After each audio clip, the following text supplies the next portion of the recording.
morning, friends. Welcome back to She's At It Again. We're going to be making a recipe called cheesy chili. And if you've ever had chili and you've had nachos, that's the texture of those combined. So just to let you know, this is not one of those, I'll save you some money and make this pot of chili. Nope, you're going to spend some money, especially if you go with organic ground beef and organic ingredients. Actually, the best things you could find. But it's not cheap, but it is good. And I will tell you, you will give out the recipe, have it ready. This is so good. You could use it as a dip. You can use it as something to pour over corn chips. But this is by far the most decadent cheesy chili you've ever had. So I want to take you over and show you the beans that I have cooking in the slow cooker. These are pretty much done. And that's what they look like. And they smell really good. So what I did was I started out with 1 1/3 cups of dry organic pinto beans. Now that is going to increase by 3 times, so we wind up with 4 cups of cooked beans. So let's go over to the stovetop. Let's start cooking our ground beef, add our other ingredients to it, and you are going to be shocked at how good this is. I'm not going to say it's easy. I'm not going to say you have all the ingredients on hand, because I always say that about recipes, but I will say this is going to be your favorite. Let's go over to the stovetop. All right, so I'm going to turn my burner on right here. I'm going to turn on about medium. Now, like I said, this is made with organic ground beef, and the most exciting thing about this ground beef is, ta-da! Can you believe that? I found a bunch of these at the store. What did I do? I brought them home and put them in the freezer, be quick. All right, I'm going to get this open real quick because I don't want that pot heating up without anything in it.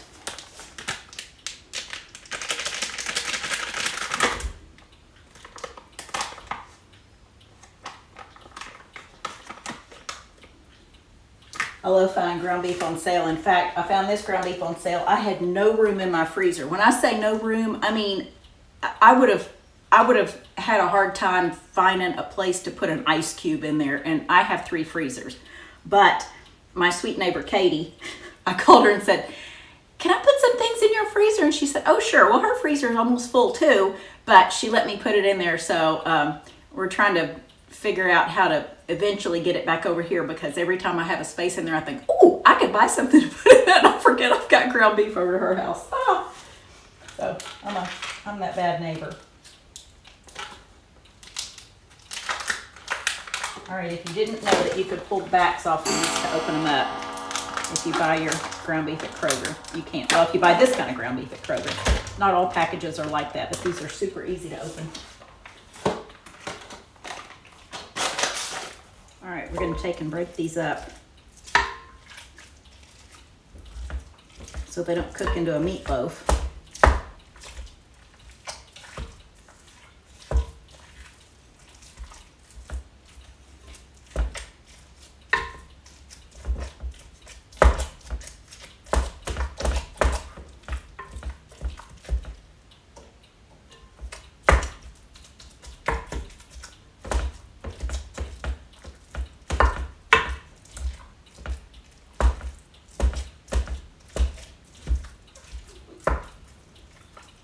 You know, I forget how many good chili recipes I have.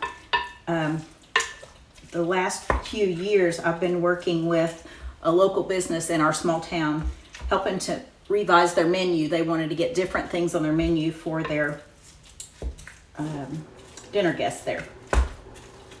So I started putting in there things like Cincinnati chili, also known as Greek chili, white chicken chili, regular country chili, cheesy chili.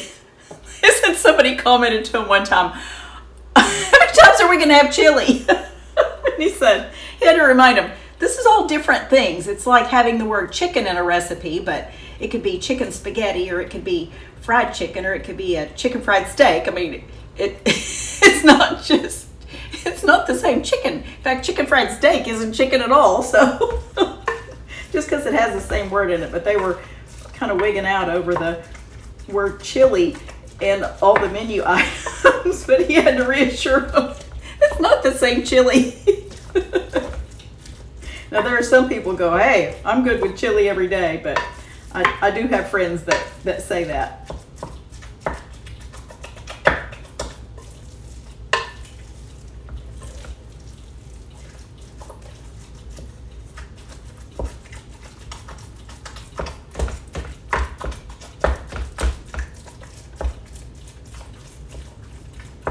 Now my favorite way to serve this is just to have good, really good organic tortilla chips. I'm talking about like the ones from Trader Joe's, or if you have a Kroger, their tortilla chips are really good, but late July tortilla chips are probably some of the best. My husband says Trader Joe's are. I say late July still beats them all, but they're all really, really good. But I do make sure they're organic, and for obvious reasons. Most corn produced in the U.S. conventionally grown is genetically modified, and I just don't want that. So if you want to make better choices, grab a bag of tortilla chips that are organic, and they cost a bit more. That'll keep you from eating so many. So problem solved.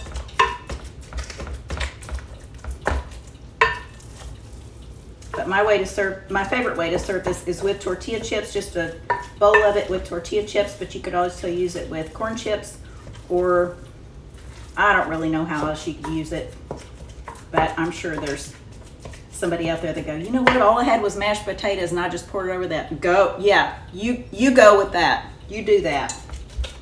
Because that doesn't even sound bad at all. I would not be mad if somebody served that to me.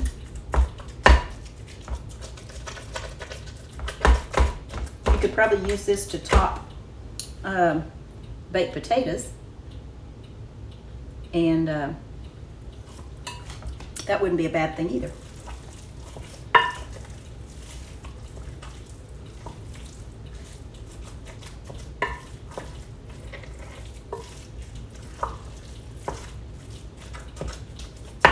Okay, our meat's cooking kind of slow, so we're just going to let that go, and we'll probably speed up the video so you don't have to just watch this go from pink to brown.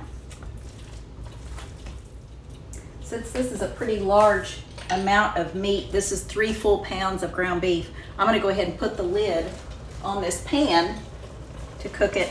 I'll take it off every once in a while and stir it up, but I'm going to allow the steam from the top to cook it from the top, as well as the heat from the bottom to cook it on the bottom. So that's why I'm putting the lid back on there.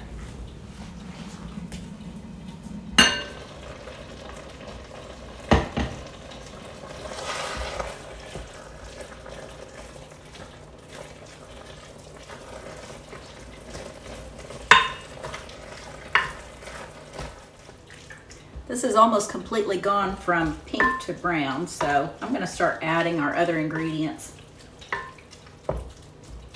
Again, the only thing we have in here right now is 3 pounds of ground beef. So I'm going to add 45 ounces of tomato sauce. And this is the kind we're dealing with. This is Simple Truth. This is from Kroger. All my Oklahoma people watching, sorry you don't have a Kroger. My heart goes out to you because I love shopping at Kroger. We don't have one here in our town, but I do drive about 30 minutes away to go to one every couple of weeks, just because they have things there that I just like them better.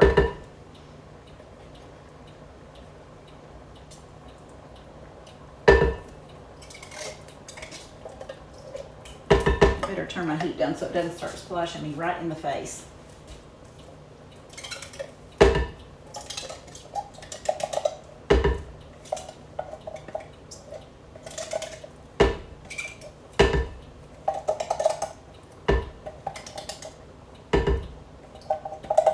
These are 15-ounce cans, so I need 3 cans of tomato sauce. These also don't have any sugar in them, and you can check a label for that. And I made sure these do not have any sugar in them. At this point, if your chili's too lumpy and it's cooked and has big chunks of meat in there that you don't want in there, you can always get an immersion blender out. A potato masher, use it manually if you want to, but the immersion blender seems to work really good. But you're gonna have some super smooth meat mixture in there if you do that. I've done it before, and I thought it worked great. You almost could not tell there was meat in it. It almost looked more like baby food had been used in place of the meat. To this, we're also going to add a can of diced tomatoes with green chilies. If you can get conventional, it's called Rotel, but if you want organic, then this is from our big store in town.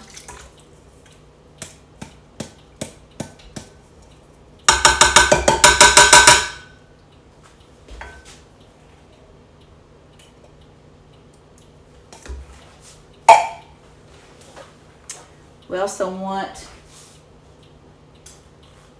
chili mix, and this is homemade chili mix right here, and we will link the video to making your own dry chili mix. Now this doesn't have any sugar in it either. If you have a favorite chili mix, get 2 packages of it. So 2 packets of chili mix, or with this, I needed 1/3 of a cup because 1 batch of chili takes 1/6 of a cup of my dry chili mix. Back in there. But chances are, once you make your own dry mix, you won't buy any more packages. No preservatives, just good stuff. All right, I'm gonna go dish out 32 ounces of the pinto beans out of my slow cooker.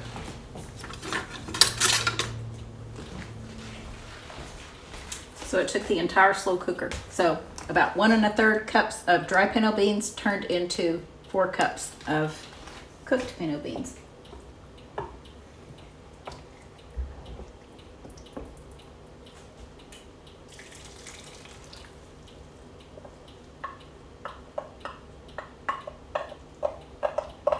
Maybe I forgot to tell you, but this is not a small batch of chili. But you'll be glad, trust me.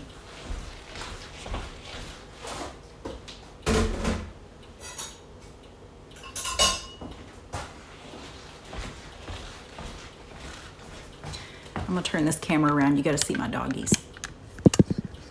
Figure out how to turn the camera around.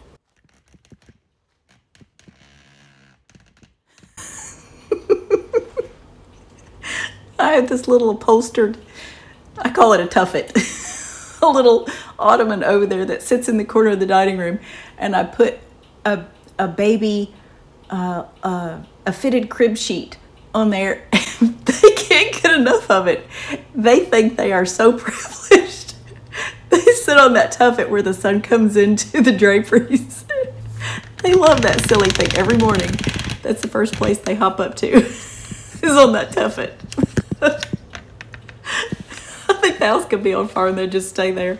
But I better not say that because our house has burned before, so we won't talk about the house being on fire. Now, if somebody comes to the door, that's a different story. They're getting up no matter what. All right, the next thing we're going to add is 2 pounds of cheese. I know it sounds like a lot, but it is called cheesy chili. Okay, let me show you what I have.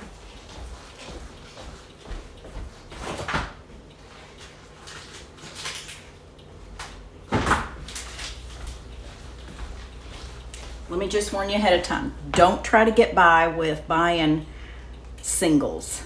You know, the individually wrapped fake cheese, the processed cheese food product that they have to add so many words after the word cheese so you won't really assume it's real cheese because it's not real cheese.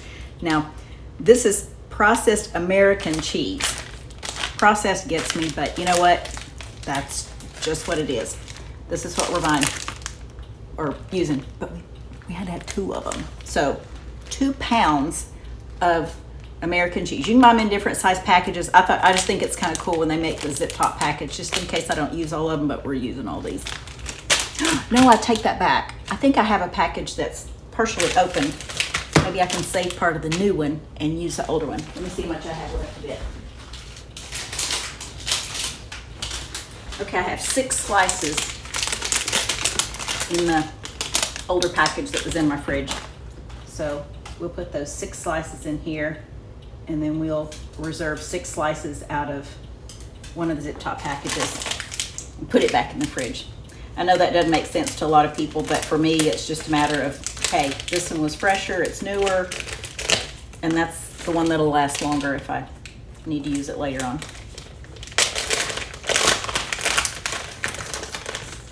Now some of you might be hitting the rewind button and going, did she say that singles aren't real cheese? What are they then? Just look it up. But you want to use American cheese. Now you can go to your deli at your local supermarket and they probably have it and they'll slice it for you, but you need 2 pounds of it. And I'm not even going to pretend it's cheap because it's not cheap.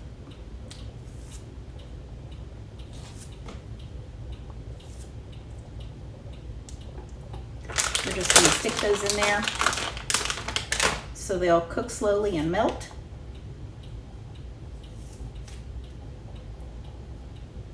This isn't even the last ingredient. I have one more. Makes it super rich, super delicious. I started to use a different pot that I think might be a little bit smaller than this one, so I'm glad I didn't. I would be known as the lady on YouTube that keeps using a smaller pot and having to transfer it to another one. I had to do that the other day with mushroom tomato bisque, so I'm glad I used the bigger pot.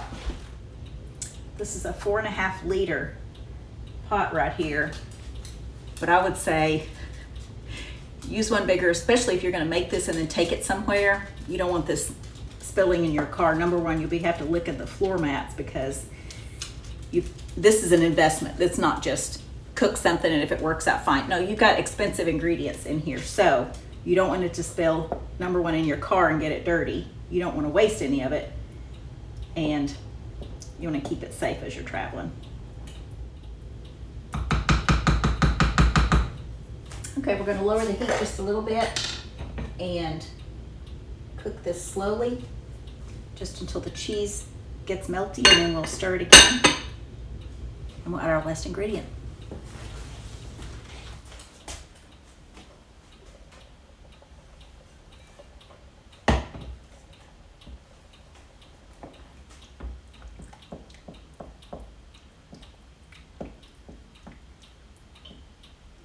Yeah, I really do wish I'd have put this in a bigger pot. I was so excited too because I thought, you know what? My guests are going to be able to see the food because it's not in the big shiny stock pot. I got that out at first, and then I thought, no, you know what? If I use the clear one, they can actually see it and it's not just glaring brightness back at your face. But yeah, this one is not quite big enough. It'll do, but as they say, only for demonstration purposes. Next time, I need to write in my cookbook, do not use a small pot.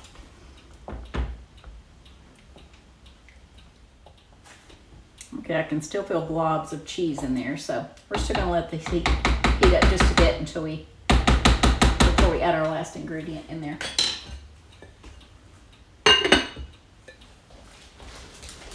Okay, last ingredient we're gonna add is a cup of heavy whipping cream.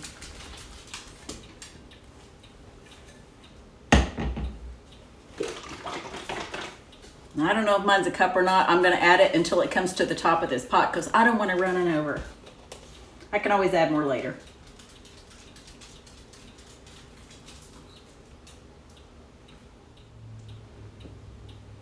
It almost didn't have room for my spoon before it runs over, so I'm almost afraid to stir it.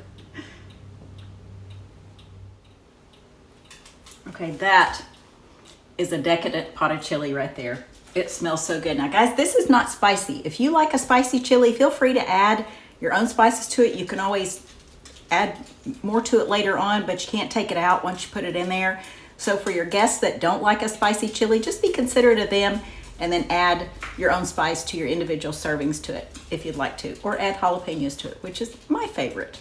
But I don't know when we're going to enjoy this because we have dinner guests coming over tonight and I have something different made. So they might walk in and say, "Ooh, are we having chili tonight?" And I'm going to go, "Nope, we're having something completely different than chili. We are not having chili at all." So anyway, big disappointment on their part because it really smells good. It's going to make the whole house smell good. But it's the morning right now, so maybe the smell will go away by this afternoon. So we hope you give this a try. The recipe is in the description as always. And we look forward to sharing something again with you real soon. Bye guys, enjoy.